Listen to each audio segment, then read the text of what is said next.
Michigan waltzes into the Kohl Center and takes down the Wisconsin Badgers, handing them their first loss of the season. Wisconsin has had an amazing season up until now, and I wouldn't say it's not been amazing. It's still only a 3-point loss, and Wisconsin didn't play terribly.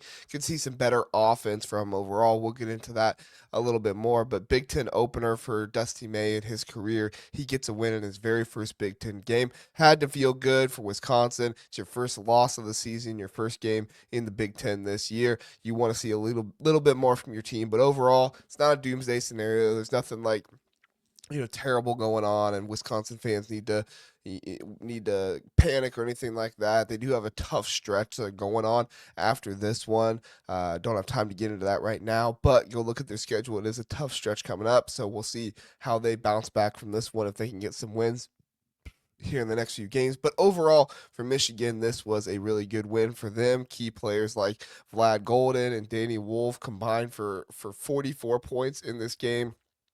They really led the Michigan comeback, helping their team. It was important in the game for both teams as Michigan extended their winning streak. And like I said, Wisconsin's very first defeat, not only in the Big Ten this season in their first game, but their first defeat all season long. First half, Wisconsin was up 32-26 in this one. Not a whole lot of offensive output for both teams. Michigan really struggled shooting, only 12% from three in the first half. They only shot 21% from the from all over the floor as well. They were 10 for 12 from free throw line, so they did get to the free throw line. That helped them.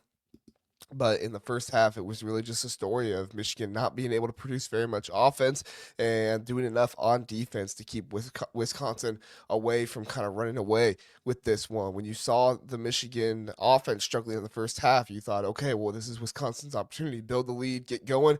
But they just were never able to really make that happen. Guys like Tonje only had 6 points. Klesmit only had 6 points. I mean, it was very, very balanced between all of them. You would have liked to see Tonje maybe hit a few more shots. He only shot for 2 for 6 in the first half, and then Klesmit, his 3-point shooting woes continue as he was 1 for 3 in the first half from three, and then 1 for 9 overall in the entire game. Had an opportunity to hit a three late in the game that would have really helped Wisconsin, but like I said, we'll get to that later. Wisconsin's strong start, taking advantage of Michigan's poor shooting. They didn't take advantage of it enough, but they did take advantage of it. Offensive rebounding and second chance points by Wisconsin were huge. Tonje and Winter in particular. Michigan's cold streak, shooting just 21% from the field, including missing their last 11 field goals of of the half. It was detrimental for Michigan, but thankfully they played well enough defense. And then John Tonje's offensive presence, including a key dunk off a Tre Donaldson turnover. You would have liked to see him be able to do a little bit more in the half court sets, but Michigan's defense was really just limiting him from what he could do in this one. Michigan struggled as well, like I said, 7 of 33 in the first half, 2 of 16 from three. Anytime you're taking 16 3-pointers and you're only hitting 2 of them, that obviously is not good. Tre Donaldson struggled scoring, going 0 for 7 from the field in the entire first half. In addition to that, he went over 2 from three. Namari Burnett went 1 for 4 from three. Danny Wolf was the only other person who hit a three in the first half, going 1 for 2. But I mean, nobody was hitting anything. Wilchetter 0 for 1. Sam Walters 0 for 3. Reuben Jones 0 for 1. Like, these weren't getting anything from the from the 3-point line in the first half for Michigan. It really proved to be a struggle for them. But strong defense, particularly by Danny Wolf with early blocks and defensive rebounding, is really what helped them out in this one. Second half was a different story for Michigan. This is really when the game turned because Michigan was able to shoot 44.4% from three in the second half, and then they were able to shoot over 60%. And that's kind of how this game changed completely because Michigan hit 16 of 26 in the second half compared to 7 of 33 in the first half. Goldin dominated the paint. 17 of his 24 points came in the second half. I felt like this was really the game when I saw Michigan really actually get physical with an opponent and beat their opponent up, which is what I've been wanting to see from this Michigan team, right? You got 2 7-footers on the floor. You need to be able to be the team who can be the bully and beat other teams up, and Goldin started doing that in this one.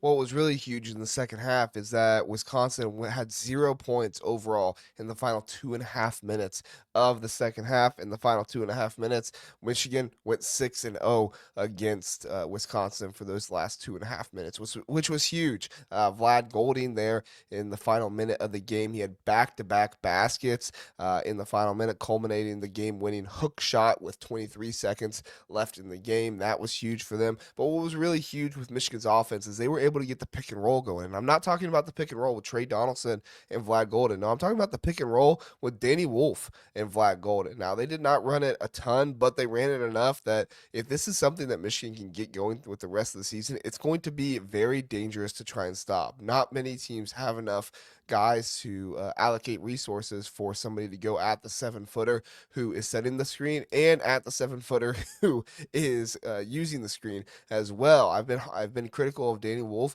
and him trying to turn the ball over, or not trying to, him turning the ball over sometimes. Credit to Danny Wolf in this game. He had one turnover overall, and it was in the first half. He did not have a single turnover in the second half. It was a really good thing to see. It really feels like the game is slowing down for Danny Wolf a little bit more, and I think that what the Michigan coaching staff is doing is they're just simplifying things a whole lot more for him. Right? He's not up at the top of the key running an offense and doing that stuff as much. You actually saw Tre Donaldson doing a lot more of that, I felt like, in this game. And then when Danny Wolf did have the ball and he was using his playmaking ability, you saw more screen setting, you saw more simple things. And I think the combination of the Michigan coaching staff simplifying this stuff for him and things slowing down for him understanding the game a little bit more at this level is huge for him and what he's able to do. Wisconsin's response and their missed opportunities. I mean, Wisconsin's offensive rebounds and second chance points kept them in this game. Blackwell and Crowell, like those were huge for them. You got to give them major props to that one. But Max Klesmit, late struggles, missed shots in the final 73 seconds that could have tied or won the game. Multiple shots for him. And this is what we saw last year with Wisconsin, right? AJ Storr kind of fades away a little bit once they get into conference play, but really it was the story of Max Klesmit. He just was not the same player that he was before conference play. Once he got into conference play, now conference play is really early this time because most teams are playing. I think maybe every team is playing 2 conference games, and then you get a little bit more of the non-conference, and then the conference play really picks up in January. So it'll be interesting to see how that goes once conference play is going overall. But in this one, Max Klesmit, he needs to find a way to be better in these late game situations, and he needs to find a way to not struggle as much. Now, the good news is he has Tonje, who I think John Tonje is going to be a little bit more consistent than AJ Storr was for him. We'll see if that works out. But at the end of the day, you need Max Klesmit to be that consistent player. You cannot go 1 for 9 shooting from behind the arc in this one. You either going to need to stop shooting and let somebody else shoot, or you need to start hitting some of these shots from Max Klesmit. Tonje's 18 points and Jock Blackwell, those presence on the glass. Though turnovers hurt the Badgers late as well. In this one, the Badgers had 10 turnovers in the entire game. They had 7 of those turnovers in the second half. Michigan really started to do a lot better, and the kicker was Michigan. I mean, Michigan had 6 turnovers in the second half as well, so it's not like Michigan was perfect, but the kicker was Michigan had 10 points off turnovers in the second half. Wisconsin only had 4. So you're getting 6 turnovers, but you're only getting 4 points off those turnovers. Those are wasted possessions that you really need to operate with and get points out of in order to beat good teams like Michigan here. So let's go into some pros and cons for Michigan, right? Michigan, Vlad Goldin, his dominance, career high 24 points, strong defensive presence with 3 blocks in this game. It was really nice to see all the blocks and what they were able to do down in the paint. Danny Wolf himself had 5 blocks in this game. That was incredible, adding to his 20.7 rebounds, 5 assists, and 3 steals. I mean, I don't know if you can see this kind of play from Danny Wolf over the entire season. I mean, this is the type of play that is truly spectacular, seeing this out of a 7-footer. But if you're going to get consistent play like this, I'm not saying a huge box score like this every single game, but if you can get 12 points or more, with 5 or more rebounds, 5 assists, maybe 3 blocks, a couple steals, you're going to win a lot of games if you're Michigan. But what you saw in this one was really just Danny Wolf and Vlad Goldin willing this team to victory and defeating the Wisconsin Badgers. Improve their shooting, especially from inside the paint. Goldin and Wolf's control overall was really good for them to see points in the paint overall in this one. The entire game, Michigan had 34. Wisconsin had 28 in the second half. Wisconsin, Michigan had 24. Wisconsin had 16. So you saw an increase there in the second half for Michigan. You saw about the same of what you saw in the first half for Wisconsin, but really an increase there for Michigan, really making it a priority to get into the paint and make some of that stuff. It was good to see. And then the defense, like I said, Danny Wolf and Vlad Gold had their blocks overall. They had 11 blocks in this game. They were just absolutely suffocating Wisconsin in key moments late in the game. Wisconsin was able to get some threes off and make some big shots like that, but it felt like everything that Wisconsin wanted to do on offense was just took way too much energy. It all felt like it was hard. It all felt like it was something they had to really earn every single time. And that's a credit to Michigan's defense and what they were able to do. Didn't feel like that for Michigan at times with the Wisconsin defense. So the cons was or let's go cons for Michigan first. I apologize. The poor shooting in the first half, we addressed that. You got to be better than that. Tre Donaldson had an off game in this one. Thankfully for them, Danny Wolf and Vlad Goldin were able to pick him up in this one. And then foul trouble. Several players who got multiple fouls affecting their rhythm and rotation. You had Reuben Jones foul out in this game. You had Will Cheddar get 3 fouls in this one. Danny Wolf did have 3 fouls, so he had some limited minutes, only playing 31 minutes in this game. I don't think you're going to get much more than maybe 32, 33 minutes from Danny Wolf in these games. You might be able to in certain situations, but especially once you get into Big Ten play and you start playing 2 or 3 games a week, that's going to be really hard for Danny Wolf to put up those kind of numbers with those kind of minutes. So you're going to have to be able to find these guys some time there that are down on the bench right now. But overall, I think that Michigan is improving every single week. I think that Dusty May is a really good coach, and he's really working and getting these guys to do some good things. Let's go into the pros and cons for Wisconsin. Pros, John Tonje is scoring. Now, he wasn't super efficient in this game. He was only 5 for 12, so you need to see some better efficiency. But overall, 18 points, hitting key shots throughout the game.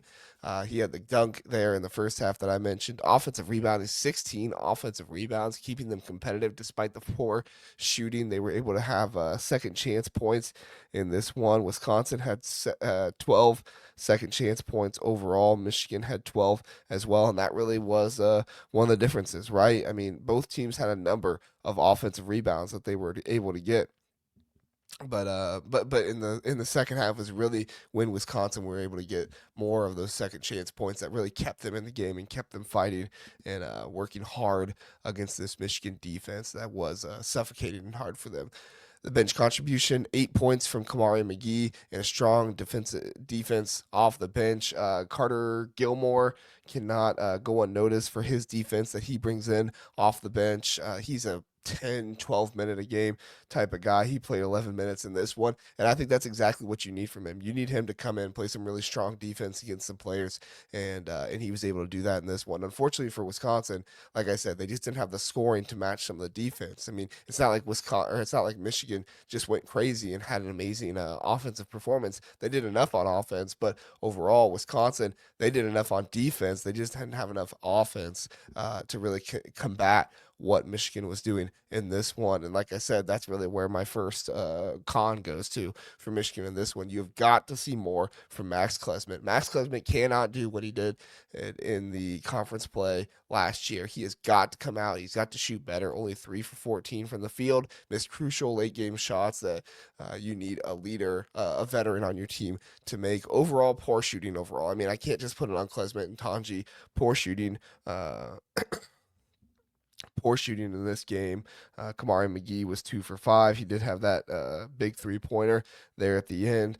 Nolan Winter 4 for 10. When you're down low like that, you need to be better than 4 for 10. And Carter Gilmore, as much as he brought to them on on defense. He was a little bit of a liability there on offense. 1 for 3 from the 3-point range, and that was all he did was shoot 3-pointers in this one. So turnovers as well. So several crucial turnovers late in the game, including one by Blackwell with just about 2 minutes left in the game, leading to a Michigan basket. That one hurt, and it was tough to swallow. So overall, Michigan players that you want to highlight in this one, you want to highlight Danny Wolf and Vlad Goldin. Like I said, go back and watch this one. If you are a fan of the pick and roll, go back and watch this one and watch 2 7-footers operate the pick and roll together. That was really, really cool to see. And then for Wisconsin, it was John Blackwell. It was John Tonje. I mean, the two John and John in this one, right? Out where I live, there's a plumbing service called John and John. Now, obviously, these guys are much better than that, but you got the dynamic duo of the John and John. That's good to see in this one. So overall, Michigan's resilience, great job by them coming out in the second half. That was really the story of it. Michigan improved in the second half, and Wisconsin did what they kept doing what they were doing, which was good enough to get the lead in the first half. But in the second half, as Michigan improved, it just wasn't enough to keep the lead, and Michigan eventually pulled away with it. Wisconsin, just too many shooting struggles. You have got to find a better way to be more efficient, specifically Klesmit and Tonje. These guys are scorers. These guys are going to be able to get theirs, but they need to be more efficient and not waste so many shots. 1 for 9 from behind the arc is not going to cut it for Max Klesmit. Thanks for watching, everybody. We appreciate it. Come back on Monday morning for our Power Rankings episode at 10 a.m. And then you can also find us on Thursday nights at 9 p.m. as we talk through games and recaps and all those different kinds of things. So appreciate you being here. Have a good one.